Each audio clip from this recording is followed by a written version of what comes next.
Hi, my name is Robert Burns. I'm a technical leader with the ACI Solution Support team. And today we're going to cover setting up the microsegmentation using the VMware Virtual Distributed Switch. So high-level agenda, we're going to go through an overview of what microsegmentation is. And you may hear references to this called uSeg. That's just an abbreviated form of microsegmentation. We're going to go over the setting up all the configuration policies using the VMware vDS and the ACI side config.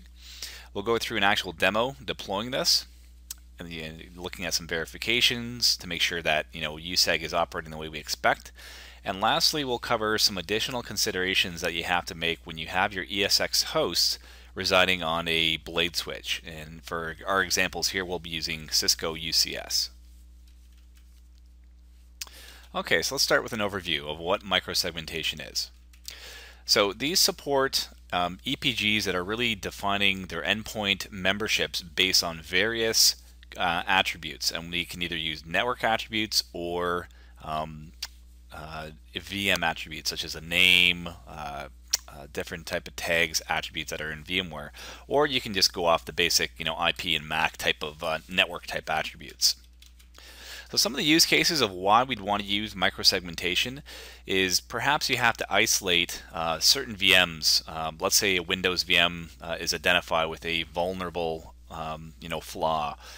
So rather than have to go scramble, we can use ACI, deploy a uSeg or attribute-based EPG to automatically classify all the virtual endpoints within a set of base EPGs into their own kind of isolated EPG. So in the example here, I've got my VRF, I've got my bridge domain, and I've got three different EPGs here: one for web, one for app, one for database. Now each of these EPGs contain a mix of operating systems. So I might have hosts within the web EPG, such as Web 1 might be a Linux host, Web 2 might be a Windows web server. Same with our app tier here. We've got an app 1 and app 2, etc. And then we identify some type of vulnerability. Maybe there's a severe security flaw. So what we can easily do is deploy a microsegment EPG, and we're going to classify on a VM attribute with the OS equaling Windows. And what happens instantly, this is a dynamic push. All of the endpoints residing within the same bridge domain in any of the EPGs in that bridge domain are now going to suck out any of the endpoints that do have the match. So any of my endpoints in any of those EPGs, app, web, or database that do have Windows equaling their operating system, they get reclassified into their own attribute-based EPG. And what this does is now any of the contracts I might have had between the base web and the base EPG app are now no longer applicable. So now this guy here, this special EPG down at the bottom here, would require its own set of contracts. Now if you wanted that. In this example here, I have no contracts allowing any communication outside of that EPG, so it is really isolated. Now the endpoints within the EPG are able to communicate, and that's just because that's our standard rule, is anything within an EPG by default can freely communicate. And we do have some knobs that you can disable the intra-EPG communication if you like as well. So we talked about the malicious VM. Another way to look at this is you can use it for auto EPG assignment. So once our virtual administrators have assigned the endpoints in VMware to their various base EPGs, we could use policies based on ACI to auto-classify them. And again, those can be based on the VM names. It could be based on the IP address assignment to the actual end host. There's a number of ways we can auto-classify. So this can really make your auto-classification into kind of different EPGs much easier. We don't rely on the virtual admin having to manually assign all of the network bindings to specific port groups. Once they've been assigned to their what we call the base EPGs, either web, app, or database, the ACI policy can kind of reclassify those into unique microsegment EPGs. And some of the requirements that we need here is we need ACI version 1.3 or later for VMware DVS and microsegmentation. For network-based attributes, so if we want to classify against an IP address or a MAC address, we do require the EX-based hardware. And this are the second generation of top-of-row switches, and they will have that suffix of EX at the end of the model name. Now, if you don't have these newer switches, you can still deploy microsegmentation on the VMware VDS, but you are limited to just the VMware attributes, such as the name, the operating system, and various other classifiers.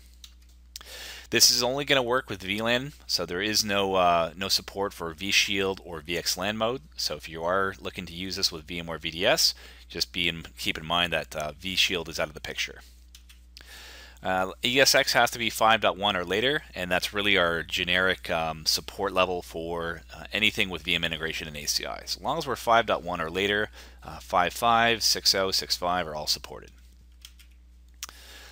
So a couple other high-level notes here with VMware VDS is there is no agent on the host. Unlike the Cisco AVS, we actually have our kind of N1K VIB file that actually runs as an agent, and that's our data path agent.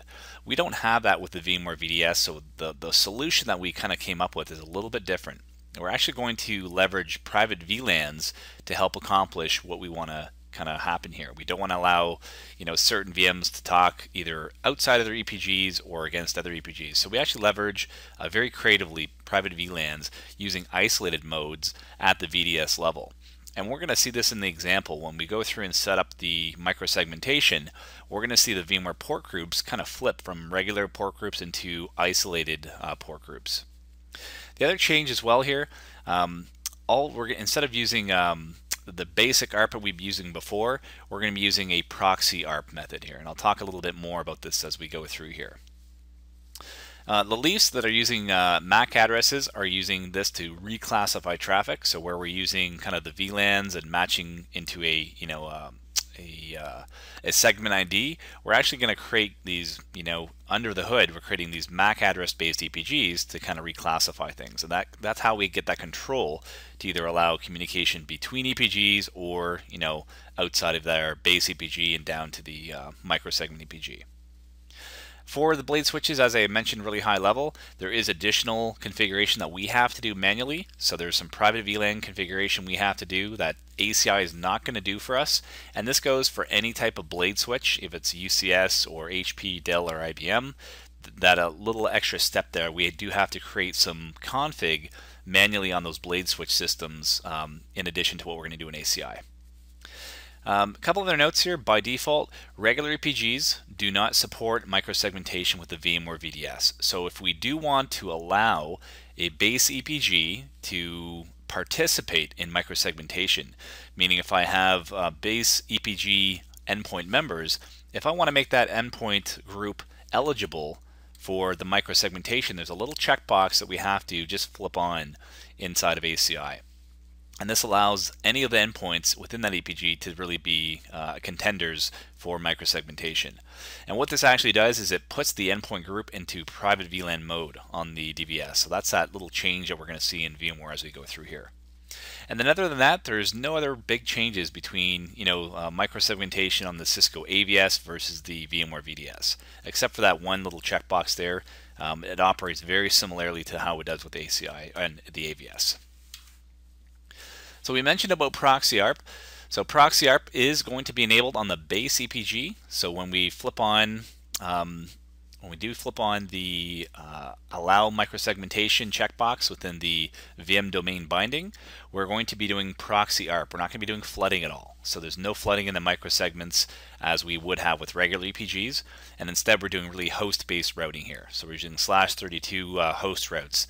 And this really is how we control that flooding. We don't want any traffic from the base EPGs, which would have gone to those endpoints. As soon as they get reclassified into a microsegment, we have to kind of avoid allowing that traffic to get into the microsegment EPG.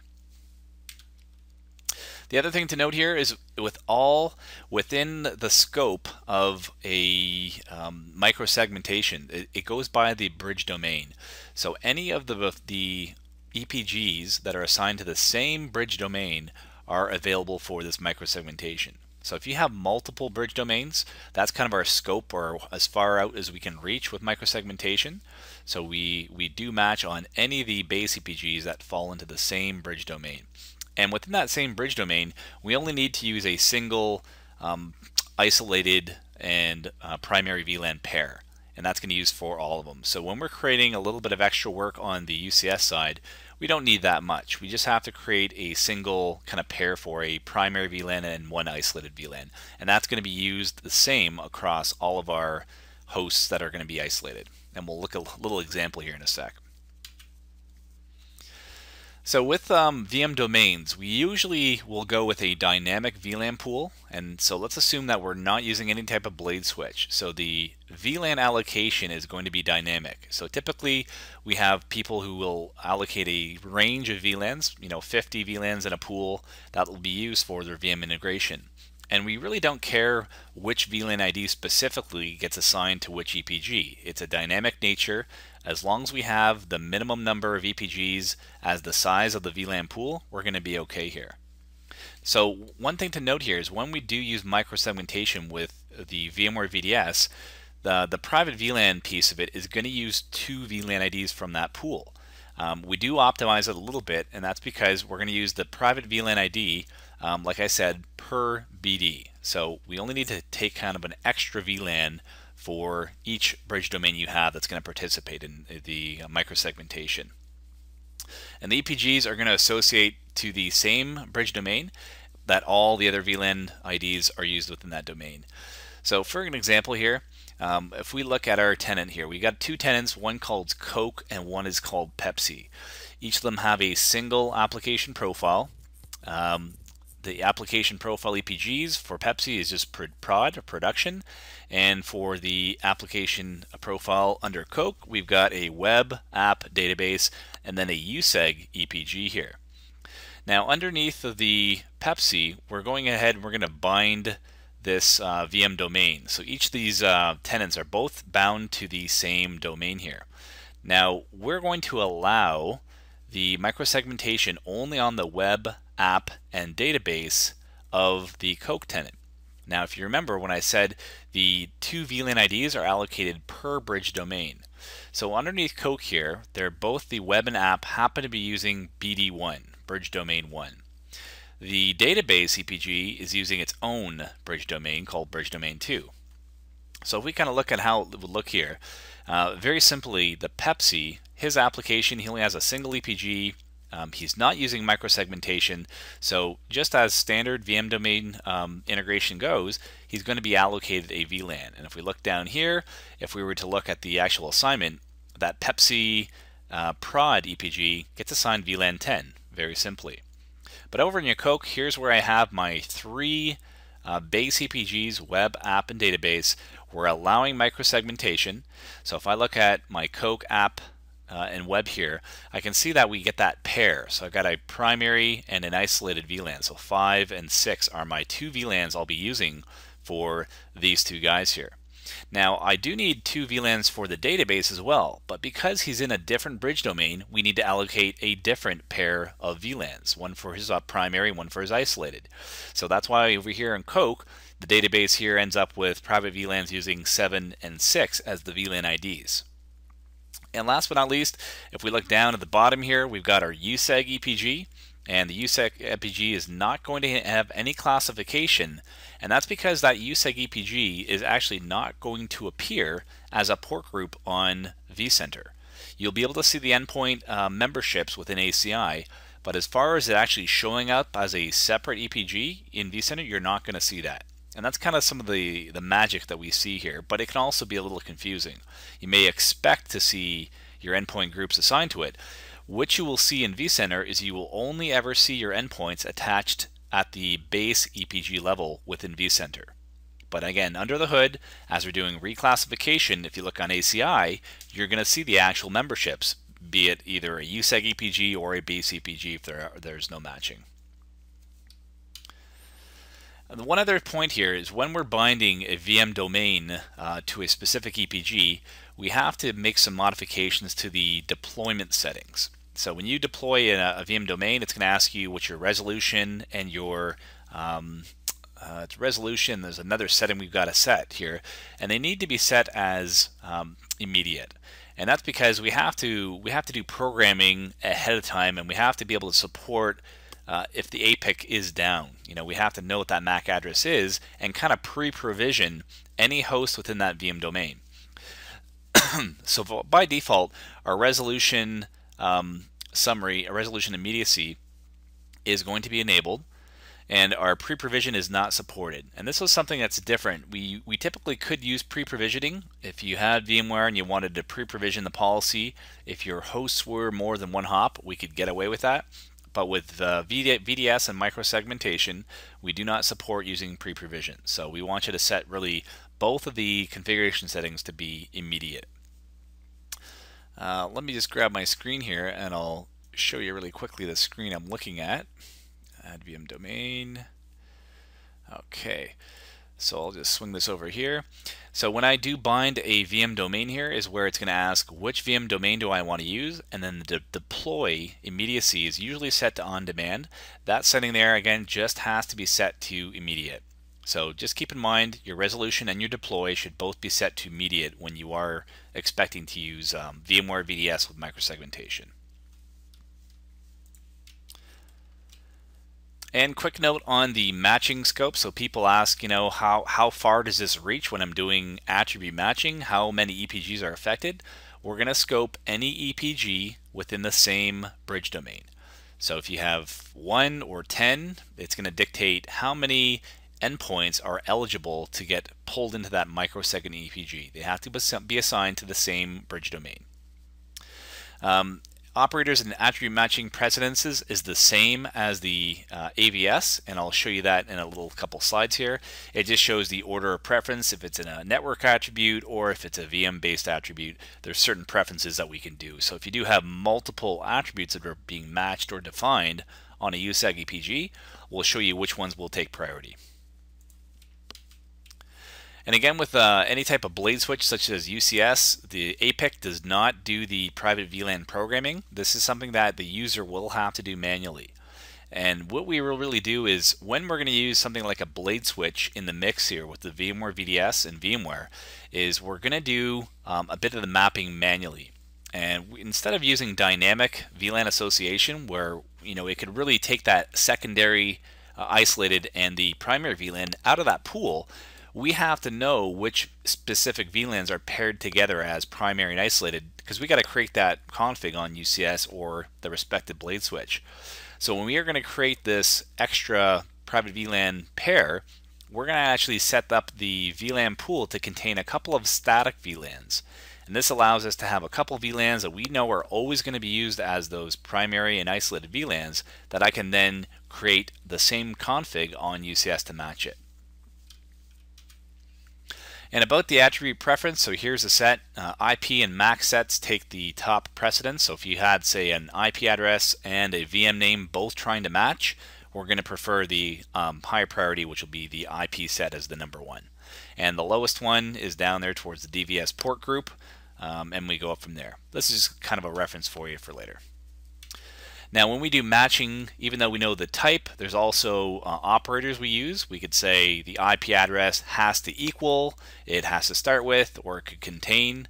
Same with the VM names or any of those attributes. Depending on the operator is also kind of another preference order list here. And this just shows you that if we have an exact match, that's going to be priority 1. Containing would be a precedence 2, and then starting or ending with matches a little bit less priority. Okay, we're going to jump into a demo here, and before I jump into the demo, I'm going to talk quickly about how I've got my ACI logical topology, what I've got set up, and what kind of tests I'm going to be running here. So here's my logical topology here. I've got a single tenant called Robert Burr, that happens to be my username. My VRF, I'm using VRF1, and that's a VRF I'm using across the board here. I've got a single bridge domain called bridge domain 1, and I've got right now 2 EPGs called Zeus and Apollo. So these 2 EPGs are just my regular EPGs, and I'm going to have 4 VMs, and I'm going to have VM1 and VM2 assigned to Zeus, and VM3 and VM4, I'll have those VMs assigned to the Apollo EPG.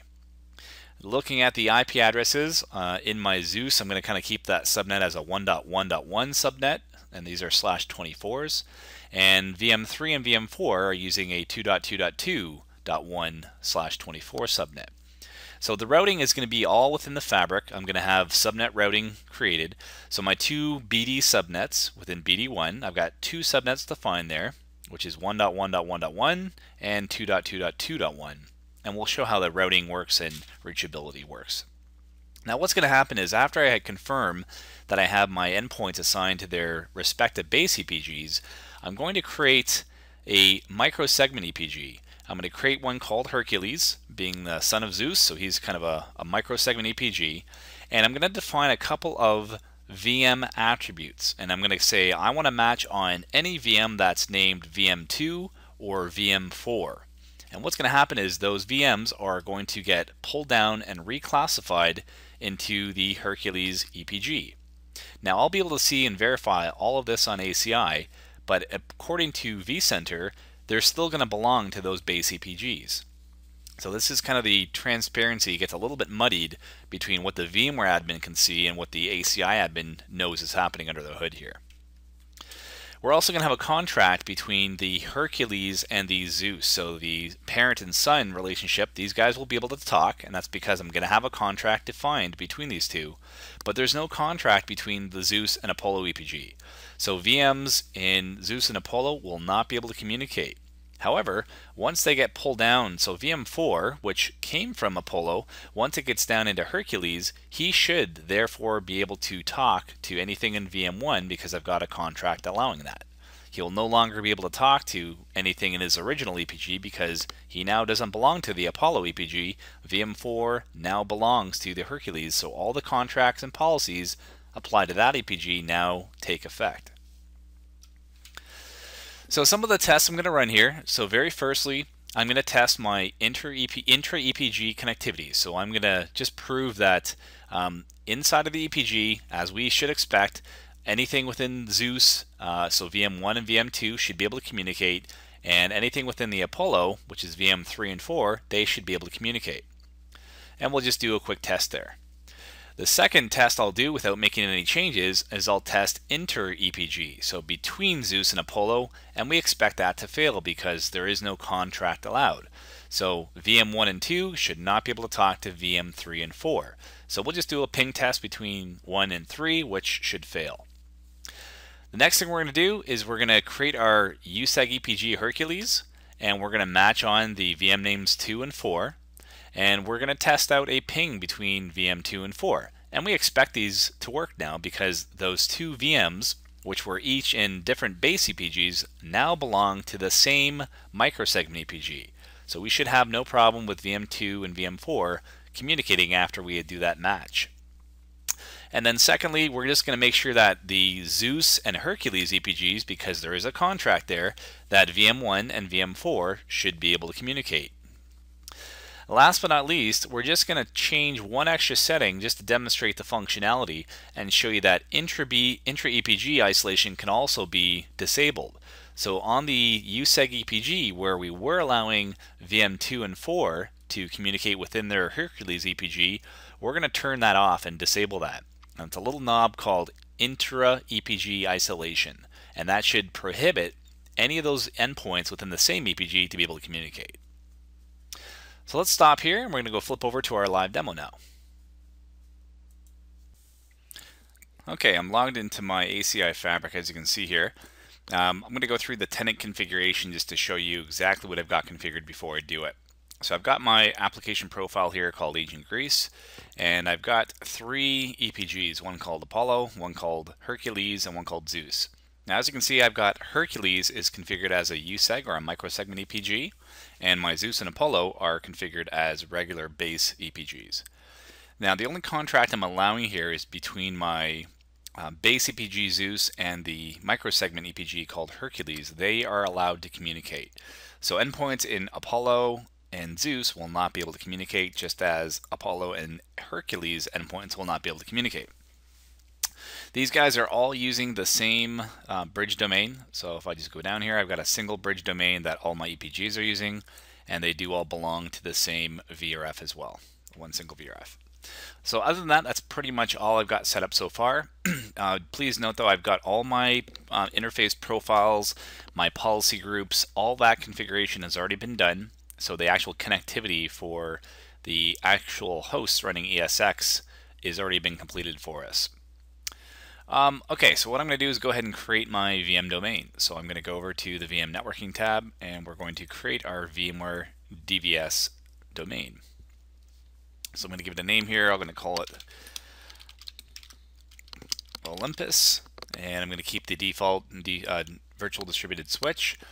The AEP I've already got created is called UCS AEP because my ESX hosts I'm using here do reside on UCS, so I've got an AEP which has the configuration for those guys. My VLAN pool, I've got one here called UCS VMM domain. Now this one here, I've got my VLANs already defined, and I have a range of VLANs of 530 to 540 defined in this VLAN pool.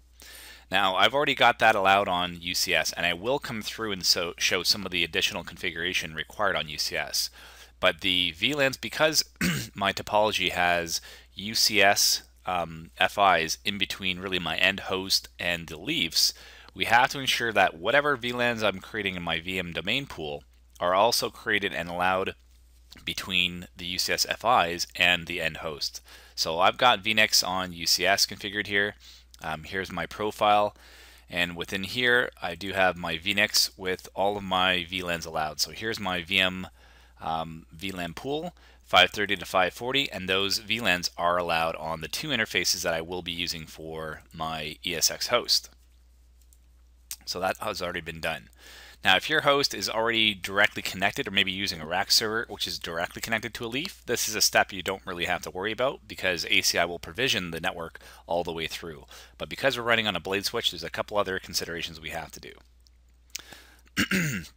Now, inside of here, I'm going to create my credential set. So this is just my root account for my vCenter. And we'll go ahead and create the vCenter itself for the controller. And I'm going to call this VCA for my vCenter appliance. Give them the IP. I'm going to leave the default version, which is going to default to 6 because all of my hosts in vCenter are running version 6, so I can leave that. The ACI data center I'm using in vCenter is called ACI demo-DC, and always a good idea to check to make sure that is indeed the name of the data center. So I'm looking here, there's my ACI demo-DC and my two hosts. Alright, EPGs, I'm going to use the default out of band. I don't use in band in this particular fabric, and I'm going to associate this with my credentials. Now the only other thing I have to change here is the port channel mode. So this is a vSwitch policy, so this is going to tell my hosts, which are the actual blades, how I need them to uplink to the FIs, and we need to use MAC pinning. With UCS, the downstream links between the FIs and the blades themselves are not aggregated, so we cannot port channel those two together. Now that being said, where my uplinks go from my FIs up to my leaf switches, those connections are configured in a VPC. So I've got a connection from my FIA going up to leaf 1 and 2 as a VPC, and then from FIB I have a link going up to FI or to leaf 1 and 2 also in a different VPC. So I need to tell the vSwitch policy here that my actual end host needs to use MAC pinning. And for a discovery protocol, we're just going to use CDP. And submit. Okay, we're going to give this a second to deploy here, and we'll go check vCenter in a second. Okay, so we'll bring up vCenter, and let's go into our networking view. And we can see we've got our DVS now created here called Olympus. Okay, and our default port groups are already there for the uplinks, so we're going to go ahead and now add our hosts. So we'll go back to host and clusters. Oh, sorry, I was in the right spot. And just right click on our DVS, add host, and it's important that you pick the correct uplink. So first things, they have to be available uplinks. So I happen to know that on this particular host, my vMNIC 1 and 3 are the two NICs I'm going to be using, and on my other host I've got vMNIC 0 and 1.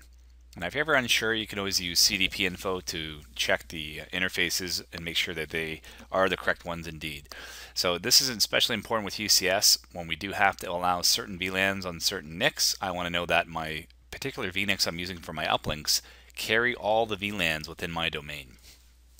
So I'm going to go ahead here and go OK. Okay, so my hosts are now added. All right, So now that I've got them added, I can go ahead and push my EPGs to vCenter. So I'm going to go back to my tenant. And even before I change anything with microsegmentation, I'm just going to deploy them to vCenter, and then I'll enable microsegmentation on the base EPGs afterwards. So we're going to go to Apollo here, and I will add the VM domain. And I'm going to go ahead and go to Olympus. And I'm going to keep all the defaults here. I'm going to use all the defaults. Again, I'm not going to enable this just yet, this allow microsegmentation, just because I want to just test a couple things, make sure everything's working before we go with that extra step.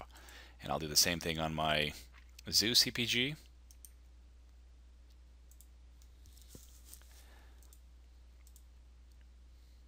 Okay, and submit. Okay, so I'm just going to go over to vCenter to make sure that worked okay. So I do see I do have my two EPGs here, which have been pushed from the APEC. There's Apollo and there's Zeus. And we're going to go ahead now and assign our VMs to it. So we're going to go here and assign VM1. I'm just going to power these guys up. But they already have their IP addresses assigned. So if you remember from the topology, which I'll play on the screen here in a second, VM1 and 2 are going to be in the subnet where Zeus EPG belongs, which is the 1.1 subnet. And the other one, 3 and 4, belong to the 2.2.2.1/24 subnet. And they're going to belong to the Apollo base EPG. So as these guys are powering up, I'm going to go ahead and put their interfaces in the appropriate EPGs. So I'll put the first two into Zeus. And we'll do number 2 here.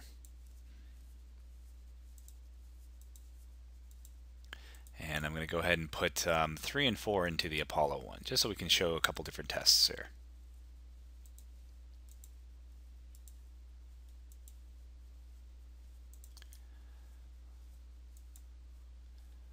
Okay. All right. So I've got my 4 EPGs, my 2 EPGs with my 4 hosts divided between the two. So we just want to demonstrate that we've got connectivity here. So I'm going to go ahead and bring up my console to number 1, and I'll just slide him over here.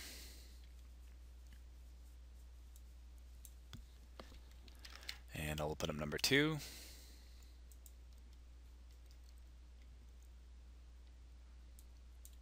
Okay, so I've got 1 and 2 here. Let me just bring them to the foreground. Okay, so I'm just going to log into this guy here.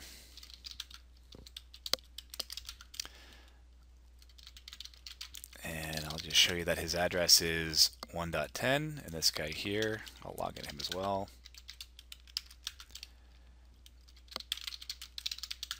is 1.11. So the 1.10 and 1.11, both in the same EPG, both in the same subnet, so should have no issues pinging these guys. Okay, so that works fine. So always good to just test that out. And the other two guys I've got are 3 and 4. So let's just open those guys up as well. Here's number 4. And we'll just move him down here. And number 3.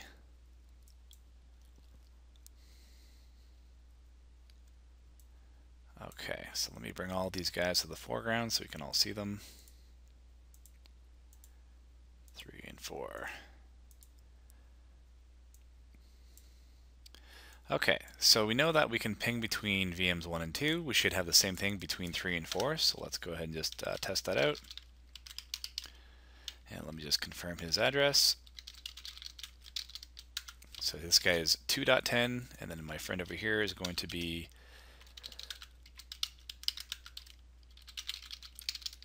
2.11. So we're going to ping from this guy, 2.2.2.10. So no problem there. We know we can ping. Now what I should not be able to do is I should not be able to ping to any of the VM1 or VM2. So I'm just going to ping .10, okay, which does not work, which is expected. Okay, there's no contract allowing that communication. So now that we know that works, let's have a look at our next test. So we know we've got ping working where it should, and we know there's pings, the pings aren't working where they shouldn't. So that's all good. So now we got that working. Let's go ahead and set up our uSeg EPG here. Okay. Just got to log back in here as my GUI has timed out.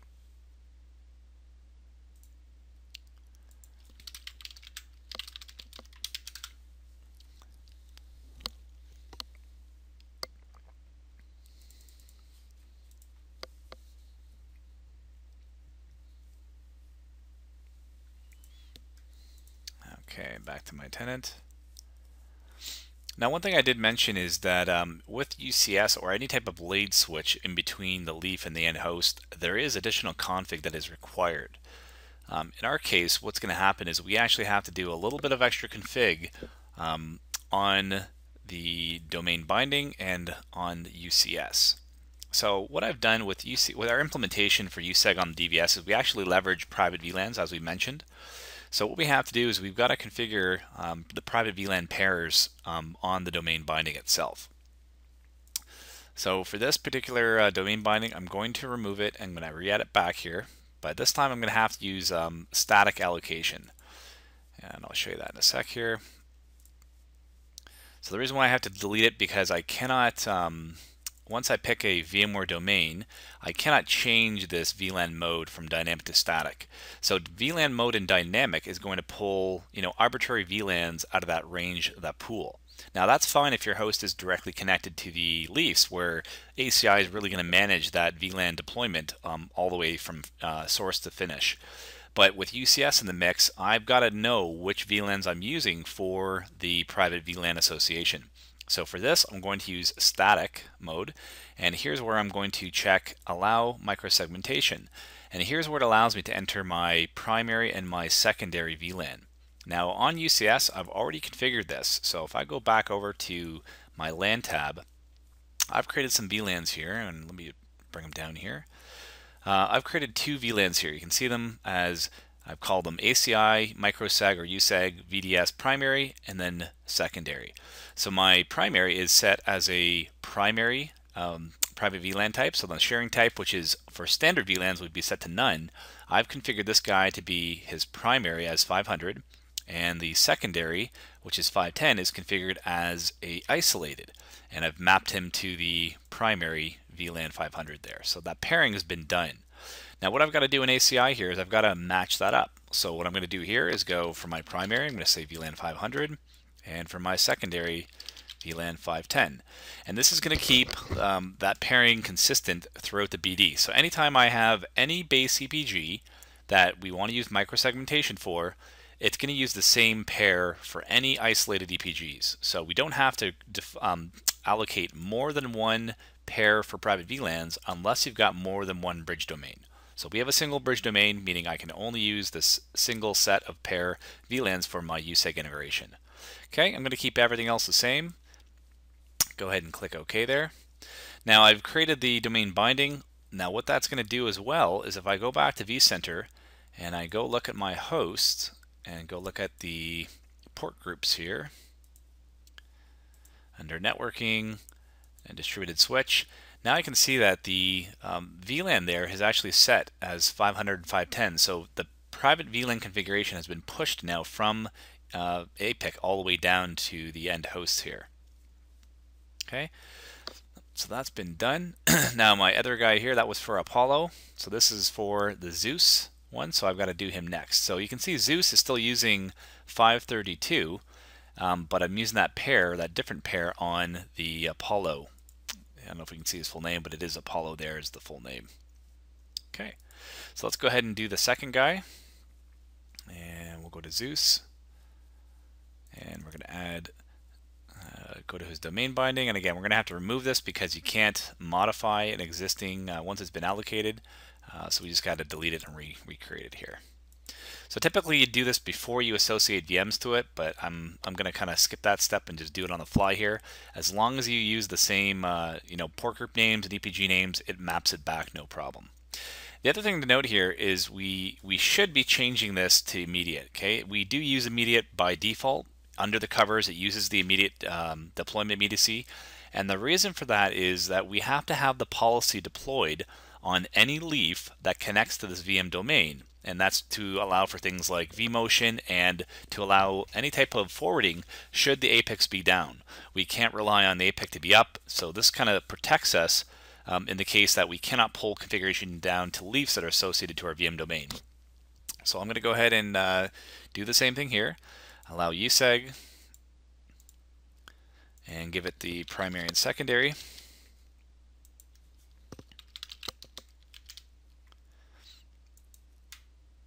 Okay, all right, so that has been done.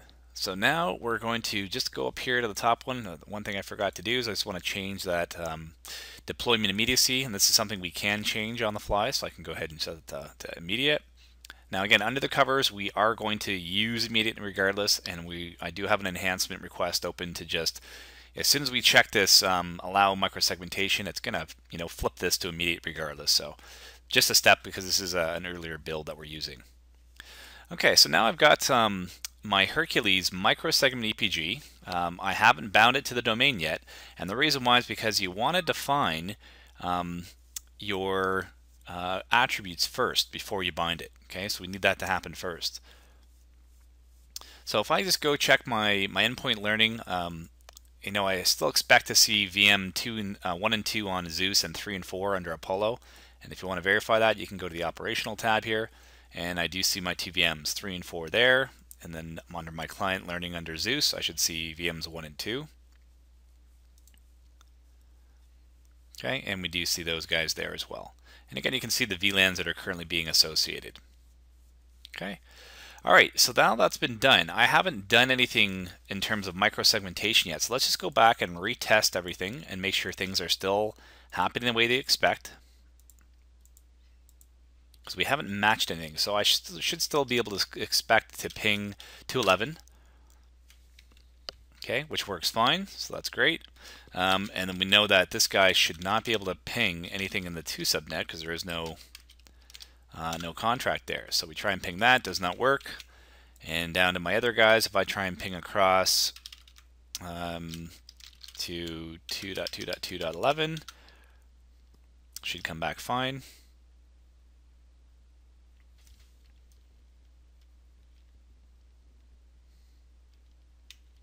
Okay, and we know that he can't ping back, so if we try to ping back to 1.1.1.10, it's not going to work.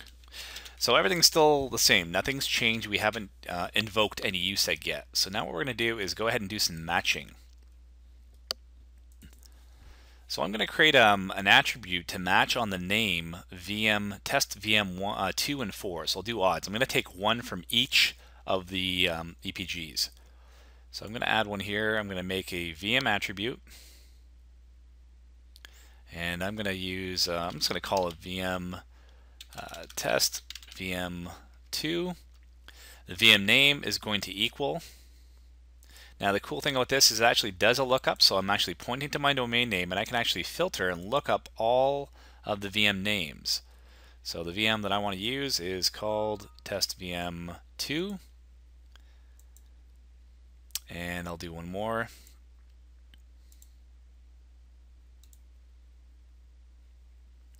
And then I'll call this one just test VM4. Now I could very well use IP addresses if I wanted to, but I'm just going to go by the VM name in case it does change. The IP changes. This is not going to affect its ability to be automatically assigned. And let's find number 4. Okay. All right, so that's been done. Now let's go check things out here.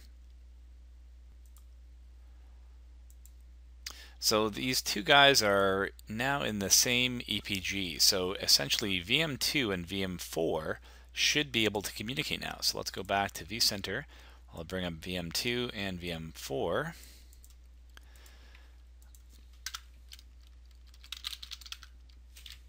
And let's just bring this guy up here. Okay, so we can already see he's .11. This guy is .1, so now I'm going to ping him 1.1.1.11. Give it a sec for ARP to resolve.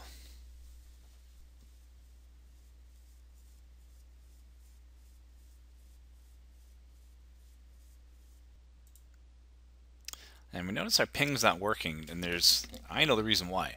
So even though we've created our actual attributes here, we haven't bound the uSeg EPG to the domain. Now this being a microsegment EPG, we still bind it to the VM domain. However, you're not going to see this port group appear, the CPG as a port group. So the base CPGs are where the VMs interfaces are assigned to per the actual VMs, but this will take effect kind of under the hood here. So we're going to go ahead and now bind him to it, and we're going to go keep him immediate. And so we've done all that. Now let's go ahead and retest our ping. So we're going to go back over to VM4 and VM2, and you can already see I've got a running ping, which has come back right away. So because they are in the same EPG, we're allowing those two VMs to communicate. Now what's common people may want to do as another test is they may want to have all the hosts in the microsegment EPG not be able to communicate. In that case, we can turn on something called intra-EPG isolation. So if I come back over here, I can change this intra-EPG isolation value here to enforced, which would stop that communication from happening. And submit, and we should see that ping pretty much break almost instantly. And you can see that, you know, we stop incrementing our pings. So if I just try a new one, we can no longer talk. If you want to allow that communication, we can go ahead and just remove that, and it will allow those two guys to resume. Okay, so that being the case now, we should be able to allow a little bit of communication, which we didn't have before. So if I go back up to my application EPG here, I can see just from the contract view here that anything in Hercules now should be able to talk to Zeus. So for example, my VM that was VM'd in the 2.2 subnet, which came from the Apollo subnet and from the Apollo EPG and moved into the Hercules, he should now be able to ping anything in the Zeus. So let's just go ahead and test that out. So if I try and ping the .10 guy, so this guy's address here should be a 2. Okay, so he is 2.11. Now we know we can ping .11, which is in the same uSeg EPG, but we should also be able to ping .10, which is VM1 inside of the Zeus EPG. And you can see that works as well. So we've kind of shown here a couple things. We've shown how to set up a uSeg EPG. Now what I want to do is do a little bit more deeper dive in some of the troubleshooting here, just to if you have a problem or you're expecting communications to work.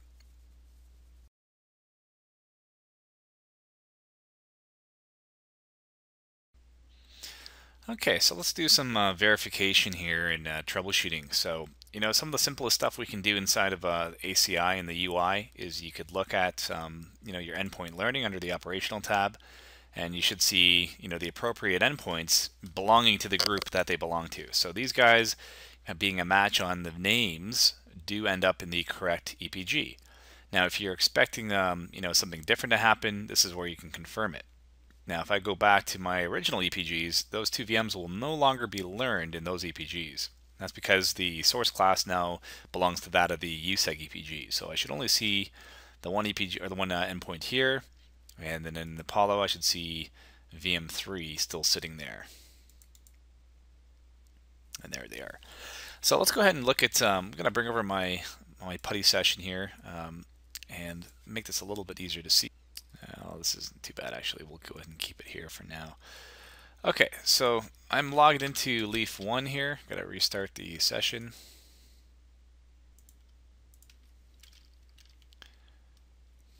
Okay, so I'm in APEC 2. Now my host, my UCS blades, they connect up to Leaf 1 and Leaf 2. So if I go ahead and attach to that particular leaf,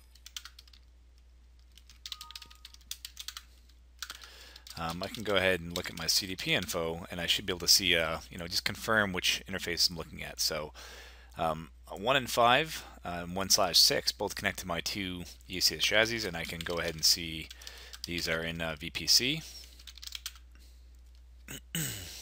Okay, there's my VPC here, and I'm going to go ahead and go show VLAN extended. You can also see which EPGs are published.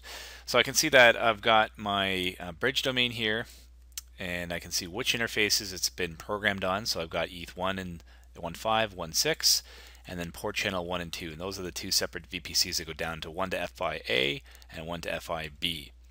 And then I've got my Apollo EPG here, which is ancient Greece, and I can see him present there. So I've got endpoints being learned on these specific EPGs.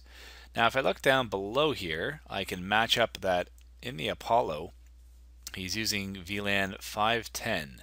So 510 is the VLAN because I did statically assign them. So 510 is where my Apollo endpoints are being learned. Now if we want to kind of covertly go to UCS, let me go ahead and bring up my UCS FIs just to kind of show you a couple more things here.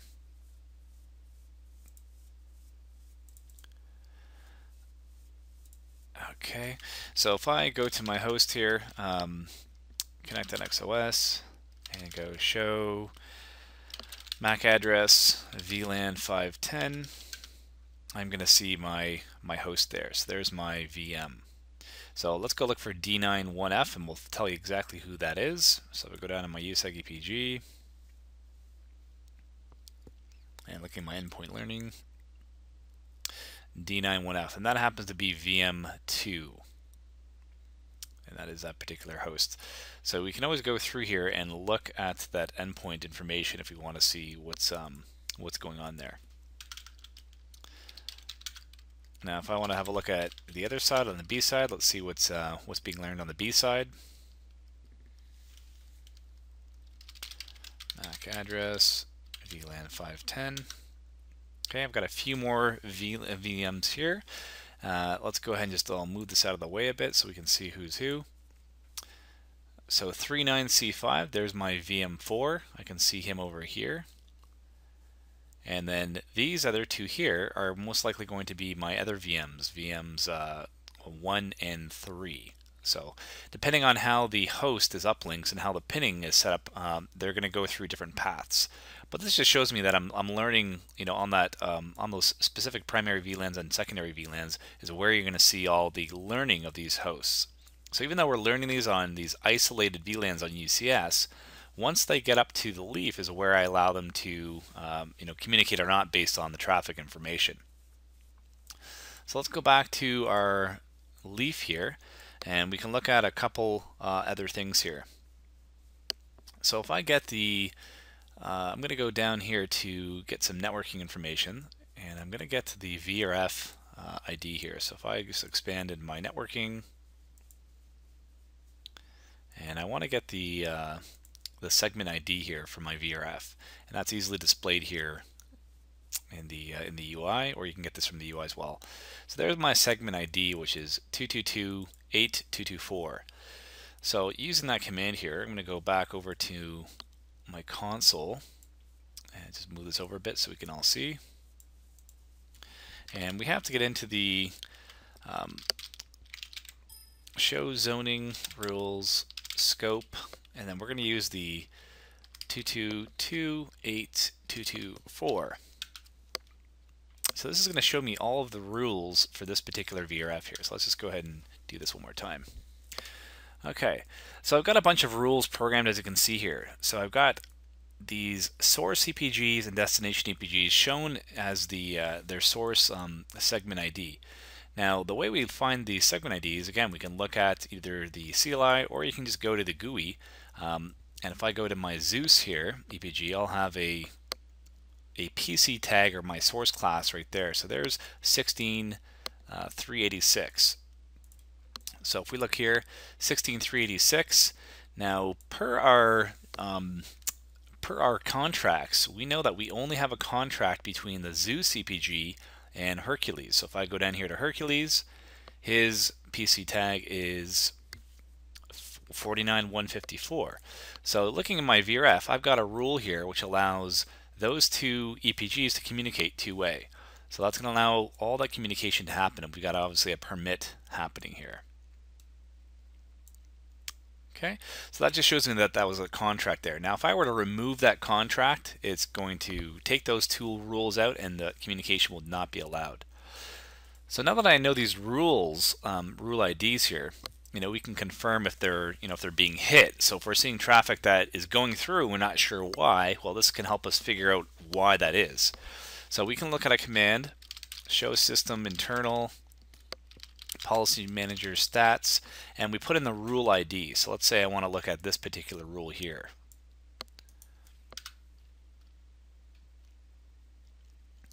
Okay, so this is going to show us how many packets are received that are hitting this particular rule. So if we source something from 16.386 going to the USeg EPG, so in our case, let's go ahead and source our VM1, which is currently in the Zoo CPG, and try and hit maybe VM2, which is in the USeg EPG. So let's bring up VM1, and we're going to try and hit .11 is the other guy. So let me just kind of go ifconfig so we can keep straight here. So he is .10, so if I hit .11, I should be able to hit him, and now that permits being allowed. So if I go back to my PC stats here, I should see my packet count go up here. Okay, we can see every time I get a ping packet, we're hitting this rule, and we are being allowed. So that's good. That's showing us what's being allowed here. Okay, this will refresh every so often here and be allowed here, so you can keep track of that here, and then we'll just stop it.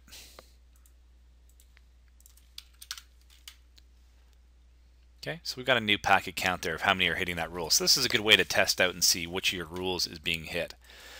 Just going back to the rules here as well, you can see there's implicit denies. So if there's no source EPG, meaning if there's nothing defined, we have an implicit deny list. It's not going to allow. We can also show something else interesting. If I go down to, right now, we can allow communication between the two endpoints within the same USeg EPG.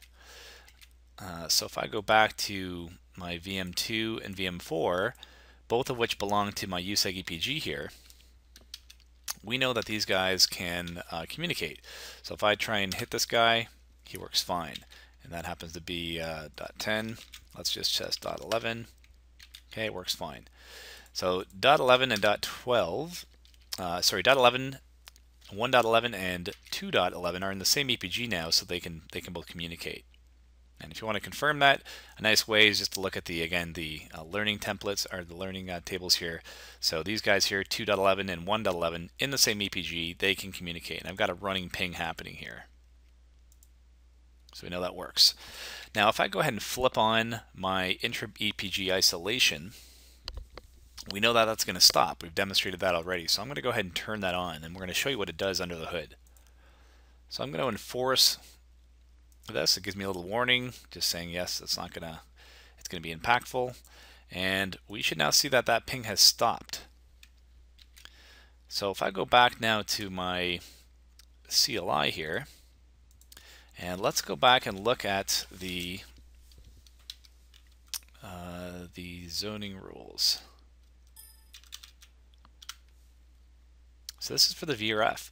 Now we've got this new entry here saying from this source to the same source, and if you've guessed it, that's exactly what my source class is for that EPG.